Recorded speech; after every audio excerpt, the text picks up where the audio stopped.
हिंदू मुस्लिम एकता के राजदूत के रूप में जिस आदमी ने अपनी राजनीतिक यात्रा आरंभ की, वह अंत में पाकिस्तान की मांग करने लगा।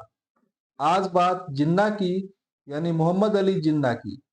जिन्ना इस बात के उदाहरण है कि सांप्रदायिकता का रास्ता एक ढलान वाला रास्ता होता है और अवरोध के विशेष प्रयत्न न किए जाएं तो आदमी उस पर से नीचे ही फिसलता चला जाता है। लंदन के लिंकन इन से बैरिस्टर बनने के बाद 1906 में जिन्ना जब भारत लौटे तो वे धर्मनिरपेक्ष, उदार राष्ट्रवादी और दादा भाई नौरोजी के समर्थक थे। 1906 में हुए कांग्रेस के कोलकाता अधिवेशन के अध्यक्ष दादा भाई नौरोजी के सचिव के रूप में भी उन्होंने काम किया था।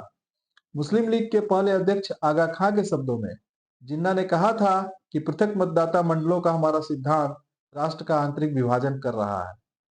1906 के बाद जिन्ना की राष्ट्रीय एकता वाली सभाओं से प्रभावित होकर ही सरोजनी नायडू ने उन्हें हिंदू मुस्लिम एकता के राजदूत की उपाधि दी थी। सांप्रदायिक राजनीति का फायदा उन्हें सबसे पहले तब मिला जब वे मुंबई से केंद्रीय विधान परिषद के मुसलमान सदस्य के रूप में पृथक निर्वाचन मंडल की व्यवस्था के तहत चुने गए। 1913 में वे मुस्लिम लीग में शामिल हो गए, यद्यप अभी भी वे राष्ट्रवादी थे और पृथक निर्वाचन मंडलों का विरोध करते थे। लखनऊ अधिवेशन 1916 में कांग्रेस लीग समझौते को तैयार करने में तिलक के साथ जिन्ना की प्रमुख भूमिका थी। 1919-20 में जब असहयोग आंदोलन कांग्रेस ने आरंभ किया, तब जिन्ना इससे सहमत नहीं थे और उन्होंने कांग्रेस छोड़ दी।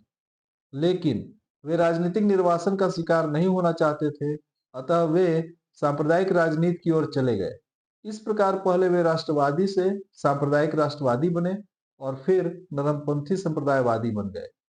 1924 में उन्होंने समाप्त प्राय मुस्लिम लीग को जीवित किया, लेकिन अभी भी वे हिंदू मुस्लिम एकता पर जोर देते थे ताकि ब्रिटिश शासन से मिलजुल कर लड़ा जा सके। केंद्रीय विधान परिषद में सरकारी नीतियों का विरोध करने में वे स्वराजियों के साथ थे।